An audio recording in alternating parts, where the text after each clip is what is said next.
Hey, Scoopses, you know what time it is?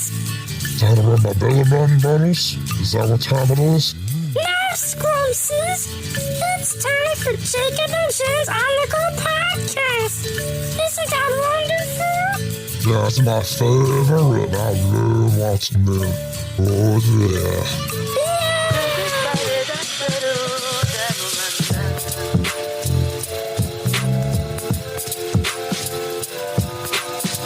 Well, I'm not listening to Her Majesty the Queen of England. I'm most certainly listening to Jacob and James' podcast on the go. It is indubitably the greatest podcast there ever was.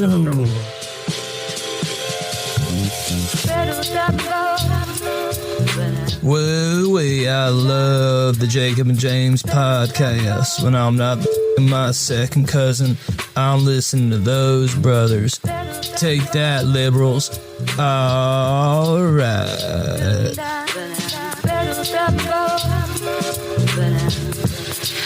They're Jacob and James on the go every day. Those gentlemen are the best. They're snappy, well-dressed. They're Jacob and James, and they've got lots to say. They're there for you morning and night. Those guys are alright. They're Jacob and James. They're Jacob and James. That's right, James. We are worldwide. I see. Wide range of listeners. We have a large reach. We're growing, sir. We're getting there. growing up and out. We are getting there. Yeah, we are getting there. Let me ask you something, James. Do you believe in aliens? No. I caught you off guard with that one, didn't I? No, not really. Not really. Well, damn. Pause. How did I catch you off guard? With the start of the show, I was like, okay, I see what type of show this is going to be today. So I was just like, anything you can throw at me, I was already ready for it. Oh, okay. I was like, okay. See how it is. I was like, I'm ready for it. I can't get you after already getting you. Yeah. I get it. I get it. Pretty much. Did you say no or yes? No, I don't believe in aliens. You say you don't believe in aliens. Why don't you believe in aliens? This is okay. Now you catch me off guard. I mean, I just never thought that there was such thing as a little green guy. It doesn't have to be a little green guy. I never thought of such thing as a movie like Alien with Sigourney Weaver. Yeah. Like you can't tell me there's something like that floating outside in space. Well, those things were man-made, I believe. Yeah, true. If you watch the movies. Yeah. Or you got, what's that? Now, I do believe there's such thing as like sea monsters. I do believe in those. You believe in sea monsters, but you don't believe in aliens? In sea monsters. No, I do not believe in aliens. I think sea life would probably be the closest thing to alien life. Could be. That we have, right? Maybe. Look at the octopus. Yeah. That thing's 8 legs, squishy. You can't leave it alone because it'll figure out how to get out. And there were bigger octopuses back in the day. There are still bigger octopuses out there now, sir. We just haven't found them yet. True. We've found dead ones. We haven't found live ones because they're so deep. I had a joke. I'm just going to leave it alone. You know, you had like the megalodon back in the day. Like there's ocean monsters out there, James. She was down there with the Titanic, too. It's terrifying. What about the Titanic? I'm pretty sure it's down there with the Titanic. Oh, yeah. And the submersible. It might be. What's left of the submersible, the tin can that's still down there. But R.I.P.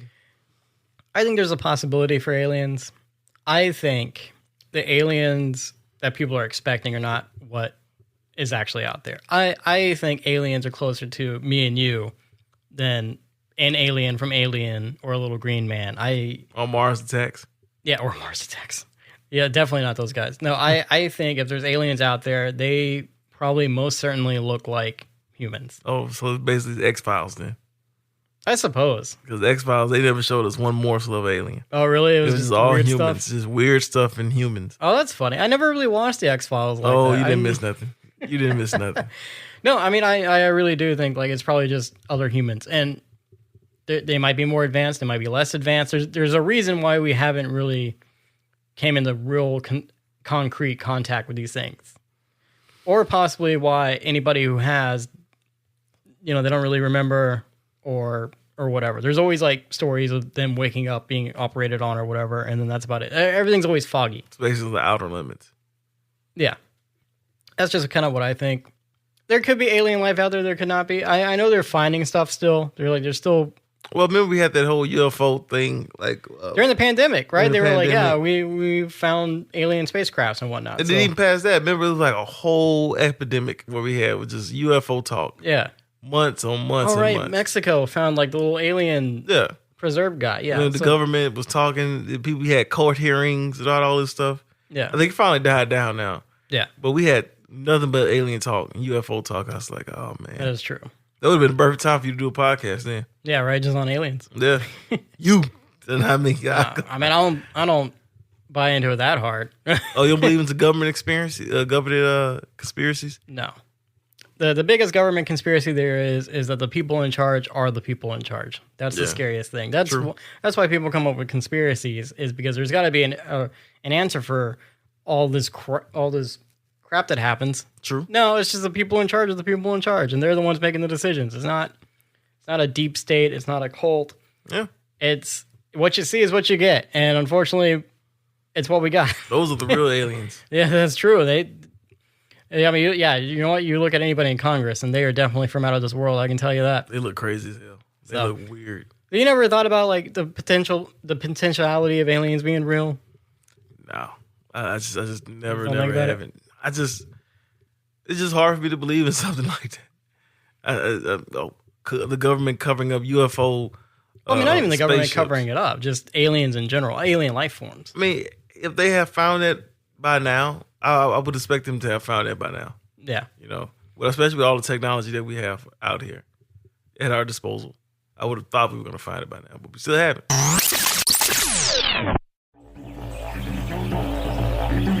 Hello, mates. If I'm not punching a Joey in the face or wrestling a crook, I'm listening to Jacob and James on the Go podcast. It's the best podcast down under. Crikey! A koala bear just took me lunch. I gotta go beat him with a didgeridoo. Catch you later.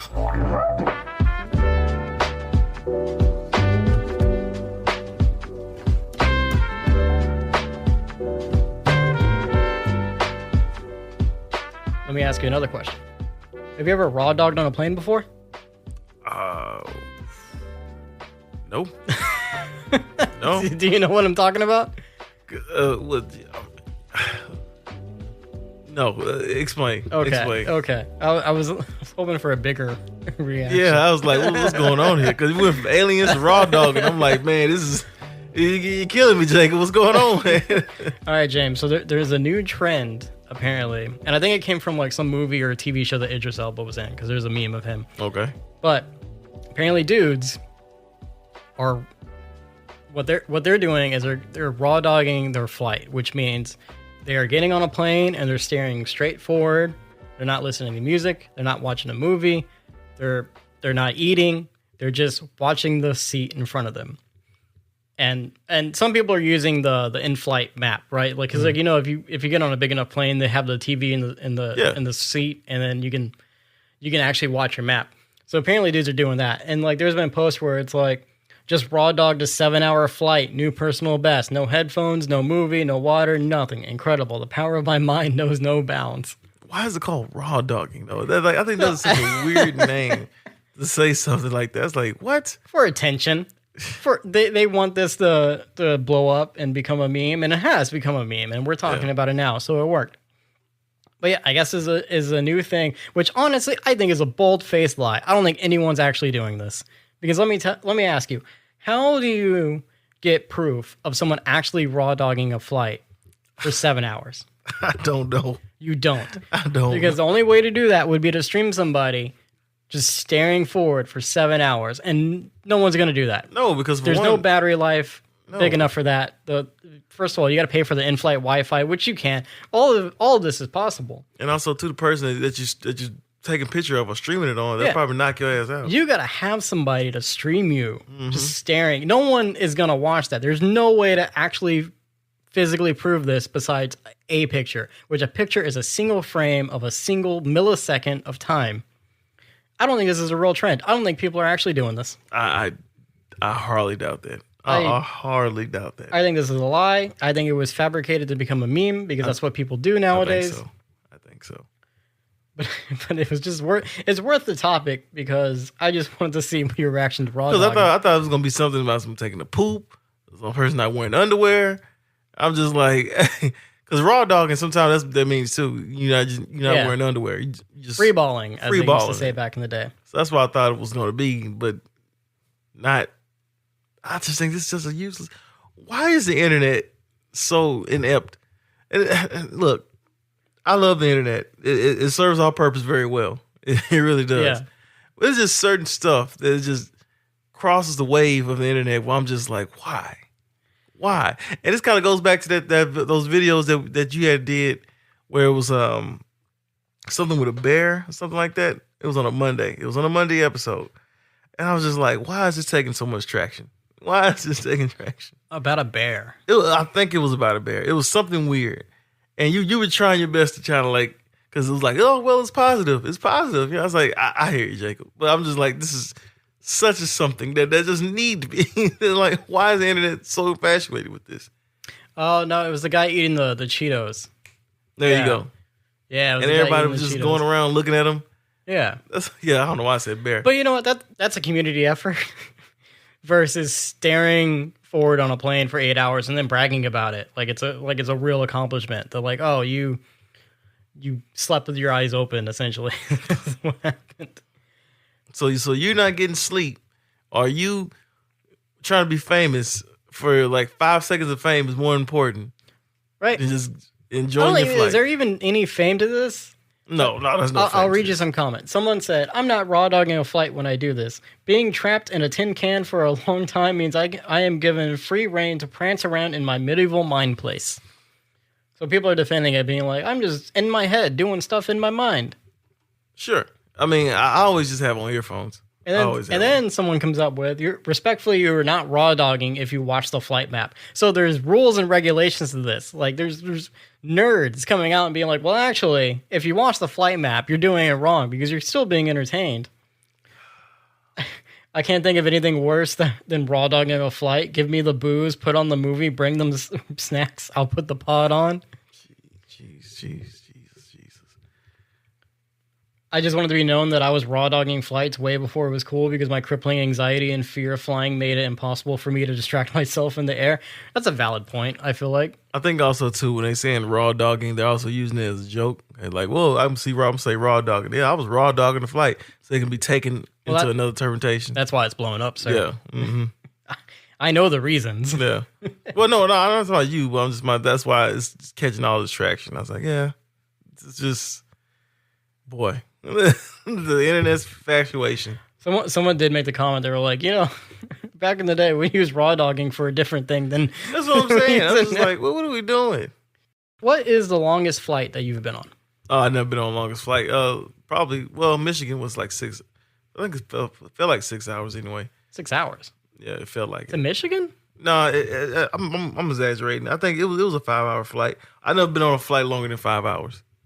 Honestly, I've never been on a flight longer than 5 hours. That's fair. I feel like it's different for you because you've been out of the country. Yeah, well, 4 hours is a long flight already. So yeah, but yeah, I've been on an 8-hour flight, and I can't imagine going through an 8-hour flight, which is like not watching anything. And to be fair, sometimes I do just like close my eyes and take a nap, but I wouldn't count that as the same thing as raw dogging is. You listen to music? Yeah, I listen to music. I'll have music on. So yeah, no, I wouldn't be raw dogging. I would sometimes when I come home, I just sit in silence. Actually, a lot of times when I'm home by myself, I don't have anything on. Yeah. I listen to so much audio that like I don't listen. I try not to listen to too much afterwards. I can understand that. So I don't really watch anything much because you also have to understand during the morning, I've got 4 screens in my face, technically. I got 2 computer screens, I got a big TV screen, and then at a certain time I have my laptop up. It's just all around radiation. I just got all the screens, I got all the audio. There's times where I'm listening to like 2 or 3 sources of audio at the same time. So a lot of times I just come home fatigued, and then I sit in silence and I reset. I get that. So technically, I raw dog when I get home. Then by True. by these people's standards, right? True. It's so funny because it's just I just don't believe people are really doing this. No, I don't think anyone's doing that. And I think it's just some I don't stupid even trend. I don't even really get the trend or the clout. Like, what either. clout are you really gaining? Because there's nothing to be gained. That's kind of TikTok though, right? There's always that one little thing that It is catch true. on. It's throwing everything at the wall to see what sticks. See what sticks. Yep. Right. That's why trends come up. That's why people do the things they do. That's why we have all these pranksters now that don't really understand how pranks are really done, because there is a certain way that you actually do pranks. You just don't go up to people and smack them in the face. Like, it's not a prank. That's how you get you. That's how you That's get. assault. Yes, that's how you get beat up. So I don't know. It was just a weird little trend that came up, and I just wanted to ask if you ever raw dogged on a plane. Absolutely. To be honest. As soon as I get on the plane, I'm putting on music and going to sleep. Yeah, you get the little neck pillow thing. No, I haven't. You know what? I've never used a neck pillow. Me neither. I feel like the neck pillow is uncomfortable. Yeah. Yeah, I've never done anything. For Yeah, me. because you have this like ring around your neck. Yeah. It is kind of uncomfortable, but I mean, so is trying to sleep in a seat. True. You know, like those seats are not comfortable at all. Like you have the option to lean back, but nobody really wants to lean back. Well, you heard now that you can. Yeah. You can lean back. I think it was some type of little thing they got going now where you can lean your seat back. I don't like people that lean their seat back. Yeah. That's my biggest gripe on the plane. Right. Between that and like me personally, I like to sit in the window aisle. Yeah. Like I'm not are you a big aisle person or are you? I can sit in any space. Obviously, the window is the best. Yeah. But preferable. like, usually I end up sitting in the middle because Khadijah likes the window. Yeah. And it's funny because when we went to California, she had bought a window seat, but there was no window. Oh, that sucks. Yeah, it was what would have been a window seat, but where we were on the plane, like the way the windows were lined out, there was no window. Oh, okay. I know what you're talking about. The other person has a window, but you don't. Yeah, and so she paid extra to get the window on the flight home, but that meant we had to sit on the exit row with the exit door. Ooh. And this was going on right when Boeing had their issues. Yeah.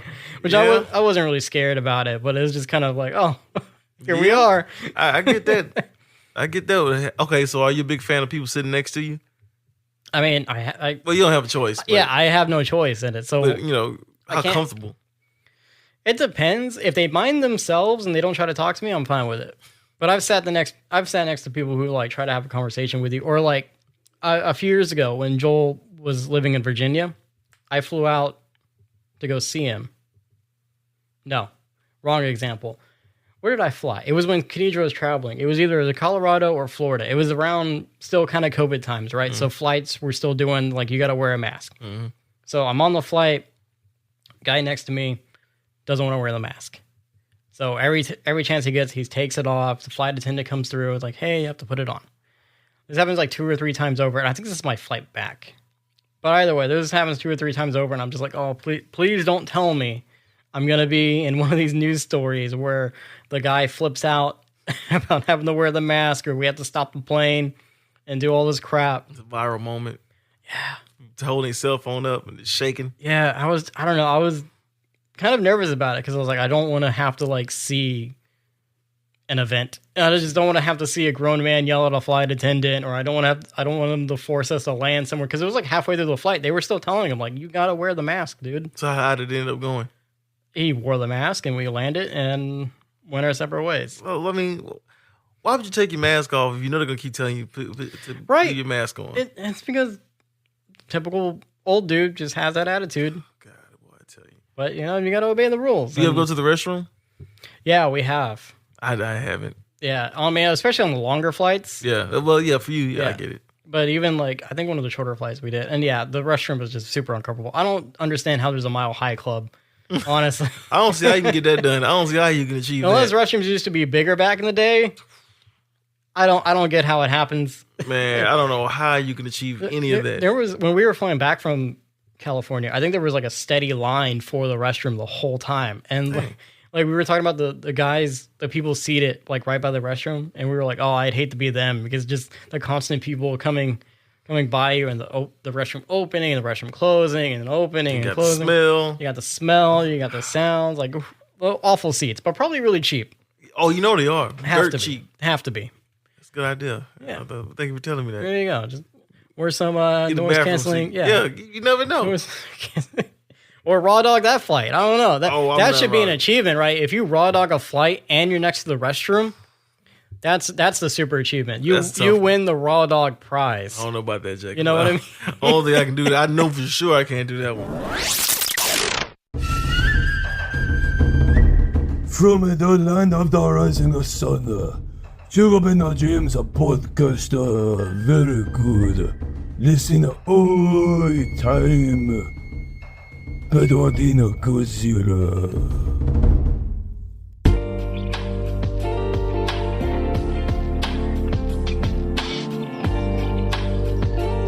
All right, I want to move on to another topic that's kind of related to what we were talking about in the car. So, 2 voice actors are suing an AI company over claims that it breached their contract and cloned their voices. So, these 2 voice actors, Paul Learman and Linnea Sage, they were hired by this company called Lovo, which was an AI company back in 2019 and 2020. They were starting up, and they were hired to provide voice clips for what they were told would be internal research. Cut to a few years later, and Learman, one of the voice actors, apparently watched like a YouTube video and later a podcast, and they were using his voice. Like, I guess he listened to a podcast, but basically he learned from YouTube that like they mimicked his voice and they made a fake podcast with it and everything else. So now him and this other voice actor are suing this AI company. The company advertises itself as an AI voice cloning tool where users can upload and record an audio sample that gets turned into a custom voice. Experts say there are no federal laws covering the use of AI to mimic someone's voice as of yet. But this is a very important conversation to have because also this voice actor, he's lost 75% of his work since the AI thing has become more and more popular. Like his voice work. And so it's affecting voiceover jobs. It's starting to like seep into podcasts because you can make a whole podcast with like an AI now. Obviously, music is a big thing. There's that music app I was telling you about that we started using around the radio station. They're getting sued by bigger music companies because it turns out the music that they're making music out of is licensed music. Like I made a thing earlier this morning that sounded like REM, very much like REM. And I'll have to show you that when we're not recording. Okay. But we're in a weird time for AI, right? Because, I mean, obviously we've had AI for years. AI is not a new thing. It's not a new tool. But it's starting to become more and more mainstream, and especially in the art industry, and also my industry, right? It's kind of scary for me because even some of the stuff that I do can easily be taken over by AI one day, and it's just a question of how do we control it from. Well, I mean, it's the I same. don't know how do we control it, but like how do we set boundaries? Well, right? it's the same thing that happened last year with the writer strike. Yeah. And all that stuff.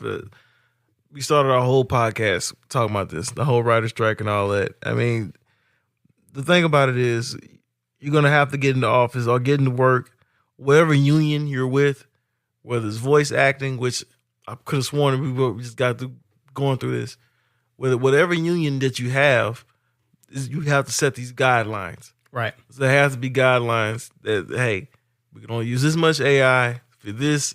And then, or even contracts, contracts. Like they signed a contract with this company that was like, "Hey, you guys are not going to use our voices, even though you're a voice mimicking tool. You say you want to use our voices to test it out or work on it or whatever. Like, do not use our voices." And that's all you have to do. This company broke that rule. Oh yeah, I mean, if you broke the rule, you get sued, and therefore, rightfully so, they're getting sued. Yeah. So it's going to come down to contracts. It's going to come down to, like I said, when, especially in radio, I don't know how much for television, but like before things come on the radio, every now and then, like every 30 minutes, like there will be a little sound clip that's like, the following has pre-recorded content. Mm-hmm. So I think in the future, we're going to have the following has AI generated and pre-recorded content. I can see that. Right. That's a good way to kind of cover yourself from it. Yep. Also licensing. So if I am a voice actor, and a company wants to use my voice for AI generation, it should be licensed out. I should get paid for them using my voice. And then that comes down to like, okay, obviously I can't get paid every time they use my voice because I don't know how often that's going to be, but it could be, depending on what the company is using it on, or depending on what the creator is using it on. Right. So it's lawyer up. Yeah, pretty much. You just got to lawyer yourself up. Yeah. Get better contracts. It's the same thing that happened in the writers and actors strike.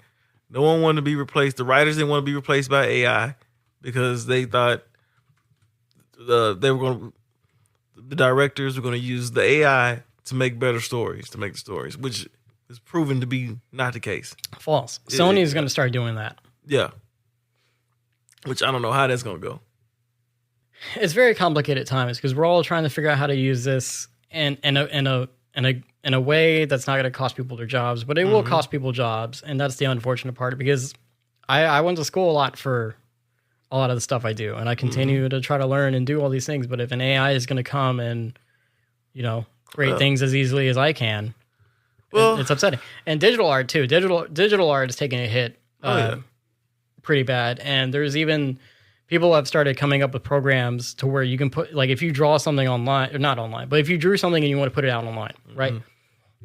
In order to keep AI from taking that image and throwing it into the AI machine, you can put it through a program and it'll do something to the pixels to where when AI tries to look at it, AI won't see anything. Yeah. And so a lot of digital artists, I think, are kind of trying to make that a thing. Like, or they're trying to make it more aware where it's like, hey, if you're a digital artist, you should use this before you put anything out there, because now AI is like stealing people's art and making new art with it. There was a Pokemon card, like the Pokemon TCG. They do a competition like every year or whatever, where like you can draw a Pokemon card, and if you win, it gets made into a real card. They had to disqualify a lot of people because it turns out they just used AI to make the Pokemon cards. Well, I mean, it's kind of like the people in the automotive industry. In Detroit, we started using robots, started using all type of forklifts. I mean, not forklifts, but different machines to carry out all warehouse jobs.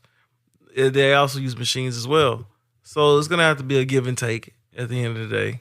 Yeah. I mean, at the end of the day, AI is a tool. It's not a solution. Yeah, right? It's not going anywhere. Same thing with these like music generators, right? They're fun to play with, and they're great for like you and I, who we don't have a musician to make us our music, and we don't have the money to afford the licensed music we want, and even not even a little bit. I mean, I use stock free music, but I get it through my job. So if I lost my job, we'd have to subscribe to another stock free site to be able to download stock free music from. There's also YouTube. If you have a YouTube account, there's actually like a music library you can use, but I think it's just a music library. I don't really know if they have sound effects. Yeah. Spotify for podcasters used to allow you to use music, but that just went away very recently. I'm pretty sure Apple does it. I'm pretty sure iHeart does it. Right. So AI kind of works out for us because it allows us to use basically royalty-free music that's should be more or less original, but it is copying it from other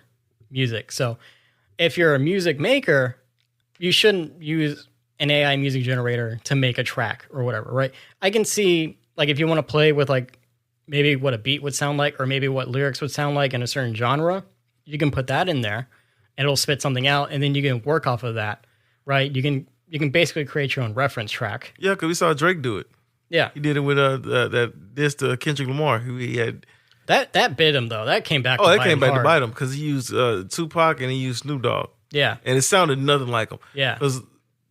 AI doesn't. And that's the good thing about AI right now is like you can very clearly tell it's AI. Something about the way the words are, even the imaging. If you look at an AI image enough, like you can tell it's very, very strange. Well, because the cadence was off. Like all the cadence, I was like, that's not how Tupac raps at all. Yeah. This is clearly Drake rapping. Yeah.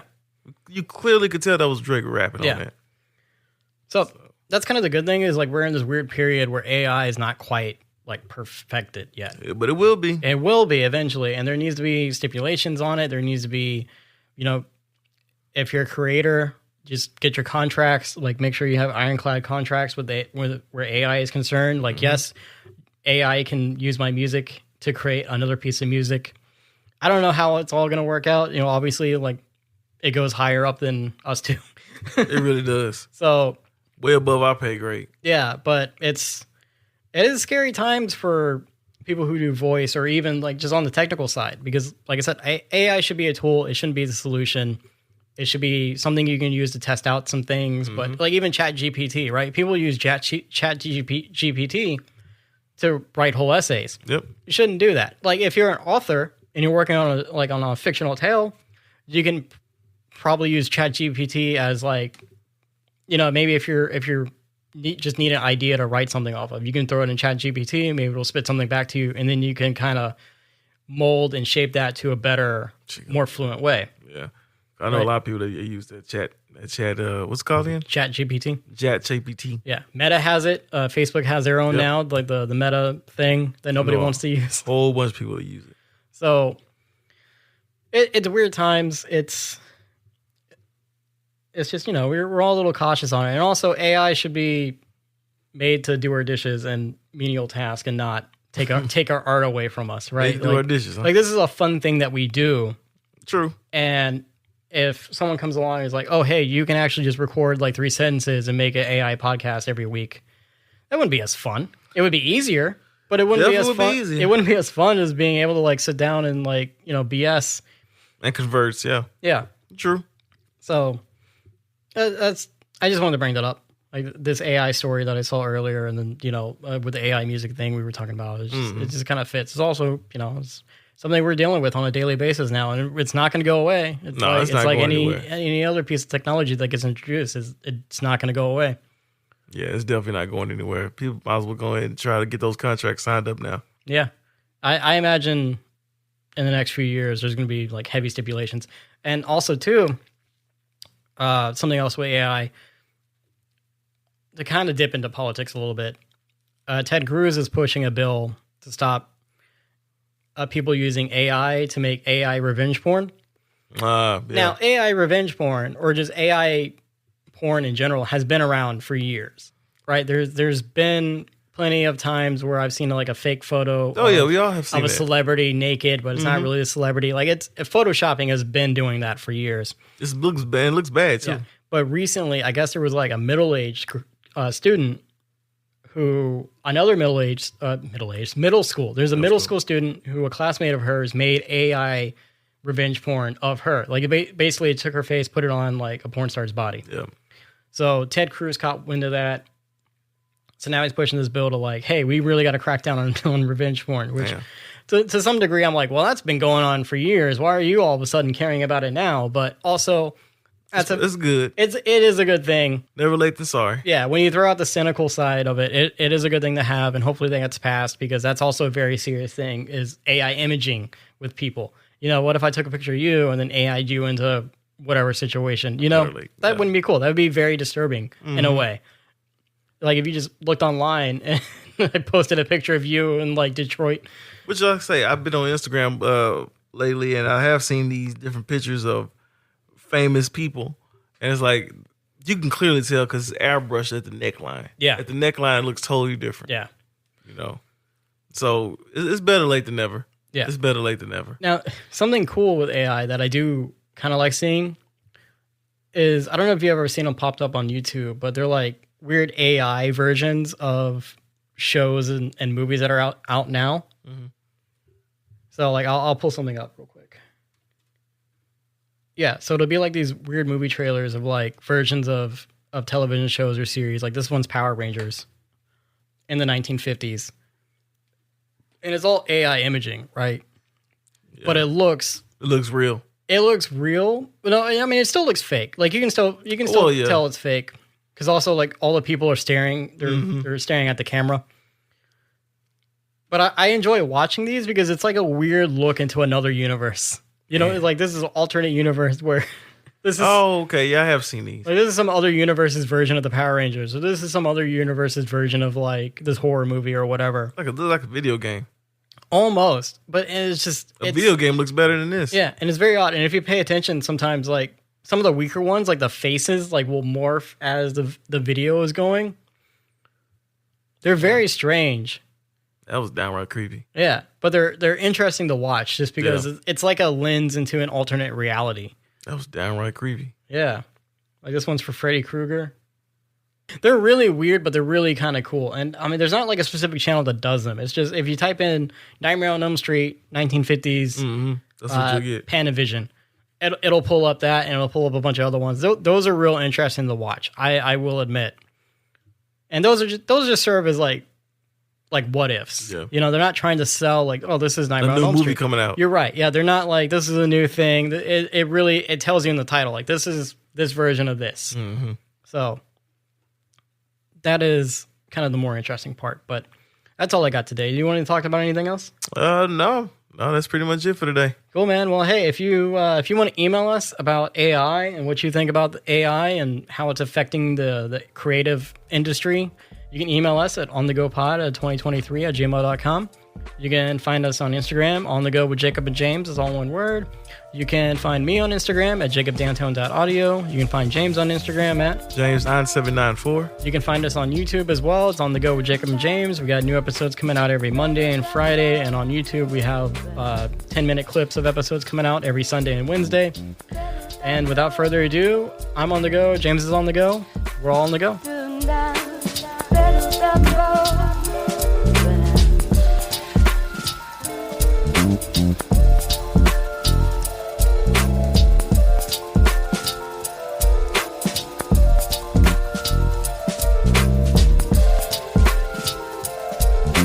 Mm-hmm.